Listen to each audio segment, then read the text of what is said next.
Hello everyone, hope you are fine. In my today's video tutorial, I will show you how you can fix the camera problem in your device Reno 8Z.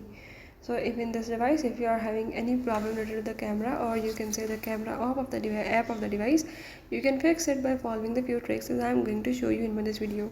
So before we move to the video, if you are new here, don't forget to subscribe and press the bell icon. Follow the steps, watch my video, and you will learn how you can fix the camera problem in your device OPPO Reno 8Z. So let's watch the video.